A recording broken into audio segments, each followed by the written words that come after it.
Hi, this is Kat with Beadaholique, and today I'm going to show you how to create a memory wire cuff. Now, I've used this technique in a few bracelets that I've made here, and I just want to show you, this is the Cavallo cuff, and this is the Cavallo cuff in Night. I just did a color variation. Now, this is one of our more popular projects, and I really wanted to give a full tutorial on how to do this. And it's basically using seed beads, memory wire, and 2-hole beads. And it sort of creates a nice stiff sort of cuff effect with the memory wire. I'm going to create this look using the Ariana cuff, which uses just 2 rings of memory wire, but it features the small 2-hole pyramid beads. So I'm going to show you how to do it with this one. And this is the same process I did the frozen cuff. And these are 2-hole pyramid beads as well. And basically what they do is they kind of nicely separate the strands. At the ends, I have some eye pins just holding it together. So today I'm going to show you how to achieve this look. And this is just a version with 2, and this is a version with multiple, but it is the same technique. So to complete this project, I'm going to be using size 11-0 Toho beads, the Czech glass 6mm 2-hole pyramids. I have several coils of memory wire here.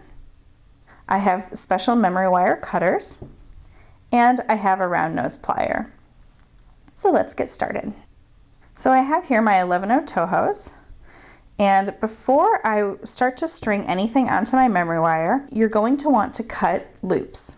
Now again, like I said, I'm using specialized memory wire cutters. If you try to use regular flush cutters, they won't be strong enough to cut the memory wire, and you could risk ruining your pliers. So you'll notice that on this cuff, there's a little bit of a gap here, and that's just from the natural memory wire. But you also have to leave a little bit of a gap because you're going to be making little loops. When you cut your memory wire, find where one loop is, and you're actually going to cut just over where that is. So you're going to have a little bit of an overlap. So there's one piece, and you can always trim it a little bit later. And just want to find that overlap. Okay, so now I have my 2 loops of memory wire. So first what I'm going to do is I'm going to take my round nose pliers and I'm going to make 2 little loops, 1 on each side. So just go ahead and just bend that. And just make, it's just a simple loop. But because the memory wire is nice and stiff, you just want to make sure that you get it nice and snug there. So 1 to one end. And then I'm going to repeat that process on the other loop. And again, you're going to want a really good pair of round nose pliers because, like I said, this memory wire is very thick. So now that I have my 2 loops, what I'm going to do is I'm going to be adding on the seed beads first. So take 1 loop, and I'm going to add 6 seed beads, and you can just pick them up with the wire. 4, 5, and 6. Come on. And I'm just going to slide that down. And I'm going to set this loop down. Pick up your second loop. Add on 6 seed beads. And scooch that down. Now, to add the pyramid beads, I'm going to add 1 to this loop. And now what I'm going to do is I'm going to pick up the second loop and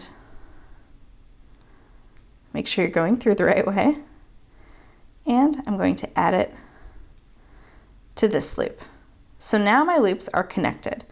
So I'm just going to continue the pattern of picking up 6 seed beads. So you just take 1 loop and pick up your 6, 3, 4, 5, and 6, and you just kind of hold it together with your fingers. And taking the second loop, I'm going to pick up another 6, 4, 5, and 6. Oops, make sure it doesn't get twisted. so now I'm going to slide on my second pyramid bead. And it's only finicky for this first one, and once you get the second one on, you'll see how stiff it can be. So now that I've had it on, I make sure my wire is straight, and you'll start to see that it'll develop a little bit of strength. Oops. Okay, I'm actually glad that happened because I can show you a mistake, which is actually always helpful. So what happened is I didn't close my loop, so the seed beads slid around. So now I can fix this. Sometimes we make mistakes too. So I'm just going to slide my seed beads back. I'm going to take my round nose pliers, and I'm just going to try to close that loop up a little bit more and just sort of pinch it together.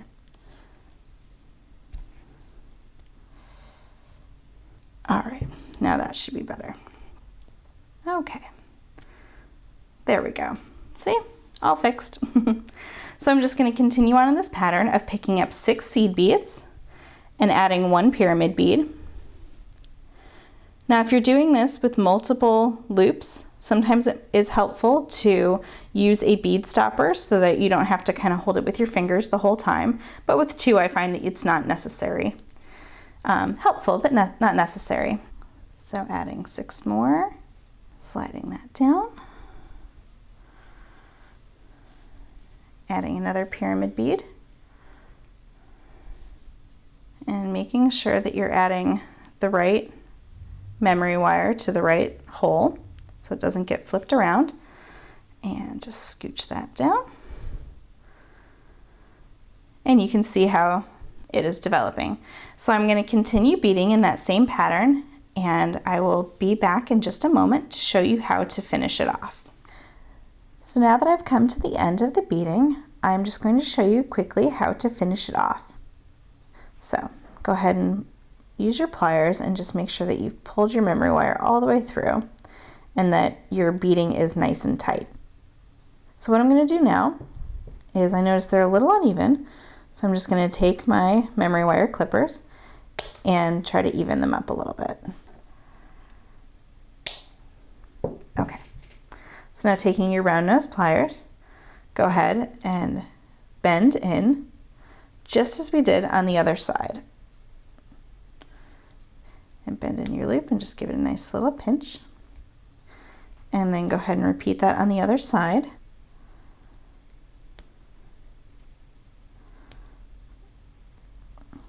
And this is the same technique as what we did on the first part of the bracelet. It's just to sort of hold them in there. So as you can see, you have a little bit of a gap there, but that is just kind of how this bracelet goes. On these ones, because otherwise it would be a little bit flimsy, I've gone ahead and, like I said, I've just thread an eye pin up there, and I've just added a little bit of beads just to kind of continue the pattern a little bit. But when you do this technique, you'll just be adding on the beads sort of in that strung manner. And when you do this, these complete patterns will be at beadaholique.com, so you know exactly how many beads to include in each pattern. So there you have it, and this is the same technique as seen in the Ariana, the Kavala cuffs, and the frozen cuff. And be sure to use this technique with all of our 2-hole beads. It's a great way to sort of add a new dimension to what you can do with memory wire.